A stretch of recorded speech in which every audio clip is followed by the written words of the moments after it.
Welcome to Own It for Good, Day 15. We're going to continue the topic of holistic living and look at the third component. So we've looked at the body and the brain or the mind, and now the spirit or the soul within. And we are going to have imagery and quotes from Jekyll and Hyde, so appropriate.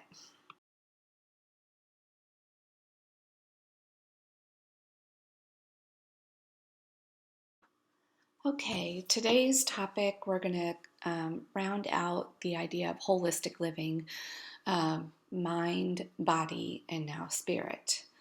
And we're going to take some quotes from and imagery from Jekyll and Hyde. The most famous representation of the warring self. In each of us, two natures are at war. The good and the evil. All our lives, the fight goes on between them, and one of them must conquer. But in our own hands lies the power to choose what we want most. To be, we are. So there's a lot of meaning in that quote, and we're going to unpack a little bit of that today. But as I like to do, language is important to me and meaning. So as we talk about the spirit, and I did look up spirit and soul, you can use those terms interchangeably, but I chose spirit, but I'll also use soul interchangeably as we go through the day. So spirit is the non-physical part of a person, which is the seat of emotions and character, the soul, yes. So there you have it. Those qualities regarded as forming the definitive or typical elements in the character of a person, nation, or group in the thought and attitudes of particular period, an animating or vital principle held to give life to physical organisms. Merriam-Webster also defines it as a supernatural being or essence, an often malevolent being that is bodiless but can become visible. So there we're talking about maybe a ghost. Malevolent being that enters and possesses a human being. The temper or disposition of mind or outlook, especially when vigorous or animated, as in high-spirited. The immaterial, intelligent, or sentient part of a person, the activating or essential principle influencing a person. And also, ironically, it is also used to refer to alcohol, strong distilled liquor such as brandy, whiskey, gin, or rum. So it can often feel like our true selves and our true spirits vacate the body, and then we have a new self that enters in as we or a new spirit that comes into our bodies as we consume spirits. Kind of ironic.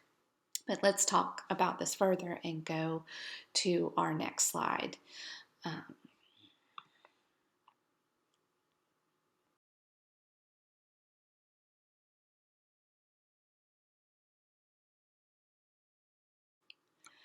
To be what we are and to become what we are capable of becoming is the only end of life. So this is a pretty hopeful quote from the author of Dr. Jekyll and Mr. Hyde.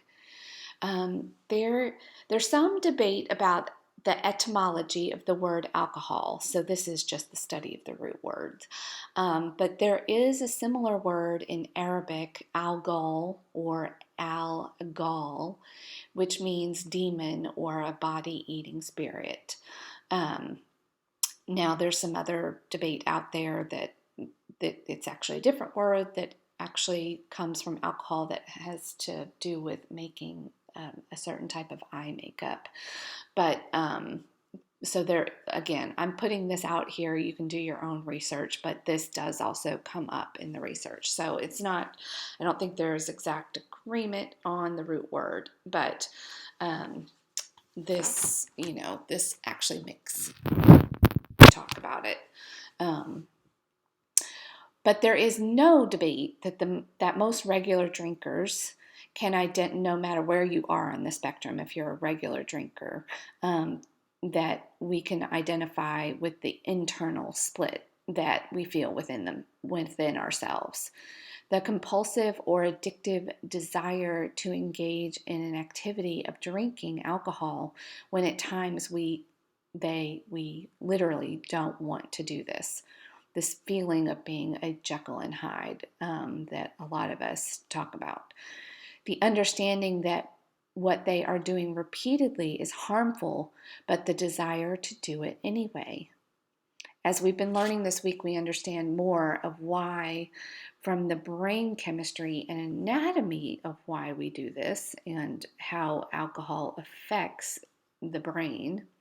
We also understand that when we're hung over and feeling the physical devastation of the activity and the consequences, then we resolve to never do it again, or at least not today. We wake up, we feel awful. We've all been there, done that. We understand what we're talking about here.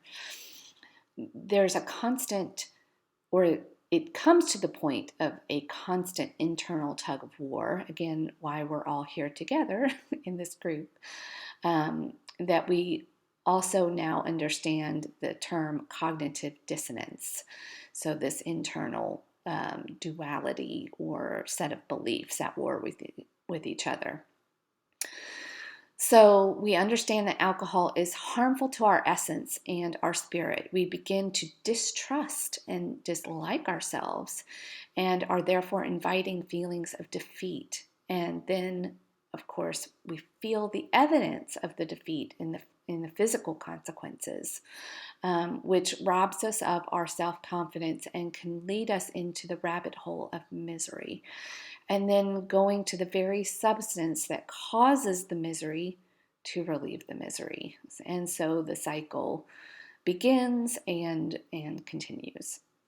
This self-destructive and self-sabotaging behavior has negative consequences on our very soul and spirit and creates a constant war within, the Jekyll and Hyde phenomenon.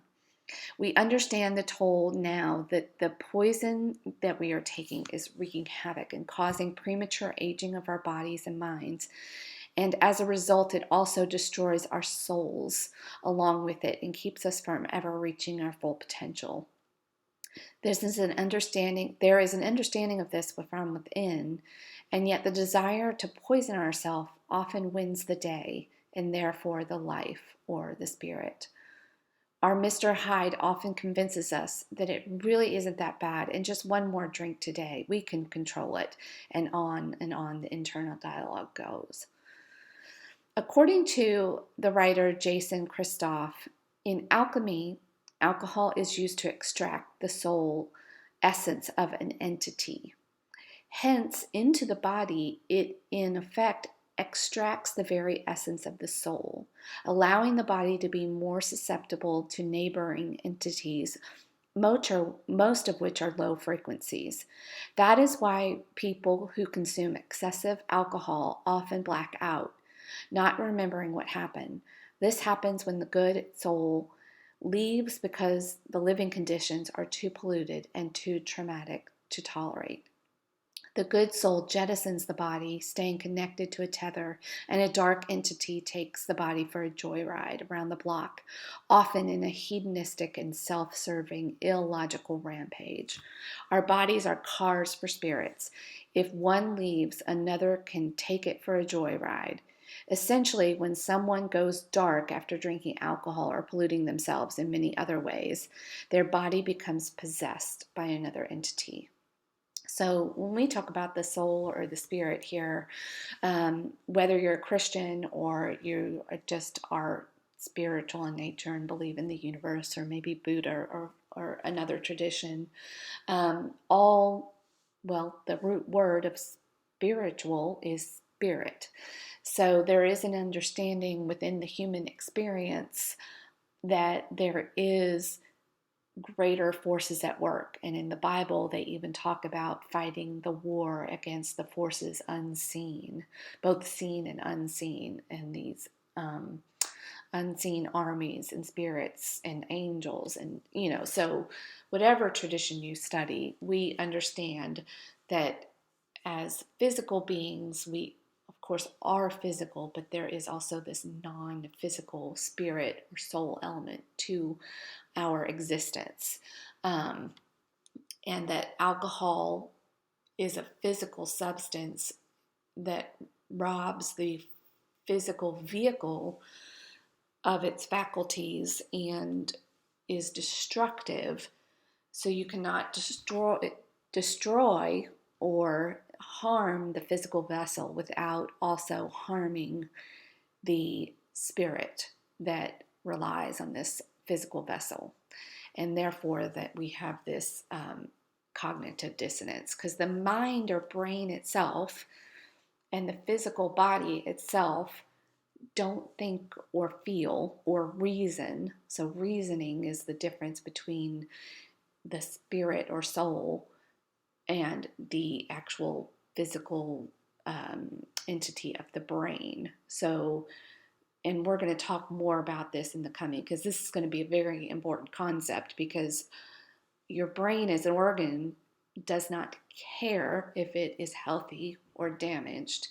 It is our soul and our spirit that care, because that is what has the understanding that something is not right here. I cannot function because this physical body is not allowing me to function. It's distracted by the physical harmful side effects of drinking, and it's keeping us in this. And that's where the war within and the Dr. Jekyll and Mr. Hyde phenomenon lies. It is a tangled web we weave.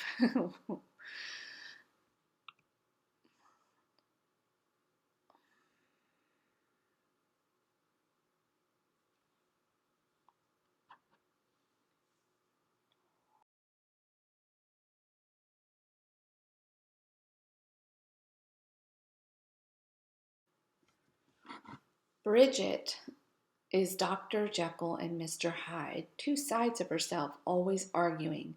She is tired of the fight, the constant struggle between the muddled version of good and evil, where right feels wrong and wrong feels really good.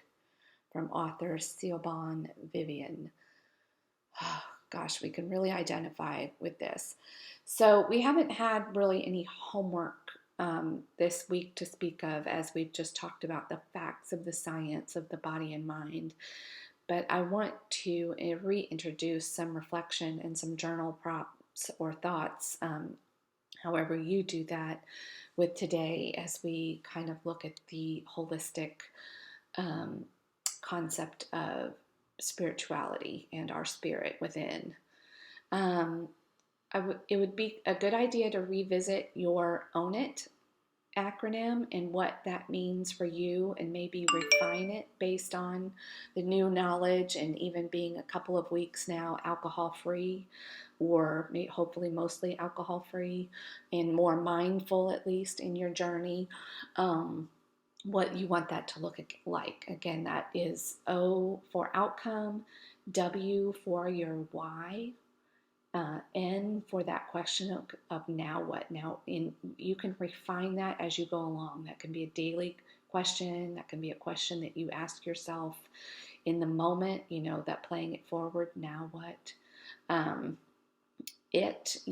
identifying your plan. So refining your plan today, now that you have more knowledge about the body and the mind or brain. And then as we even consider how our spirit is affected by that, and taking action. Revisit and maybe solidify that list that we wrote at the beginning of this journey of your 50 reasons why, and maybe add to that, or maybe narrow it down to your top 5 and keep that with you.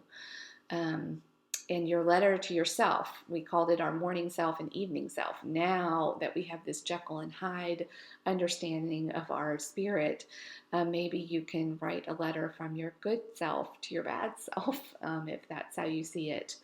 Recommit now to your good self, the one that wants to reach their full potential, and they need their body and their brain functioning in order for their spirit to be able to achieve that.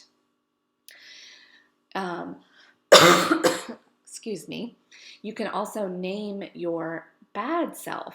Now, this technique, and we're going to go into a lot more techniques in the coming days, but this is a really good one that is also has a scientific name, and there is a recovery movement out there that has been developed called the addictive voice recognition therapy. And there are two main, I guess, expressions or organizations out there that follow this method of addictive therapy, and it's very effective. If you want to look more into that, you can look up smart recovery or rational recovery. And again, this is addictive voice recognition therapy. And Belle is another person tired of thinking about drinking.com. If you want to look her up as well, she's a very good resources and uses this in her tools of helping people. So the idea to give your quote unquote bad or hide self a name. Annie Grace also, or Brene Brown, often talks about if you can name something, then you can deal with it, and it kind of loses its power.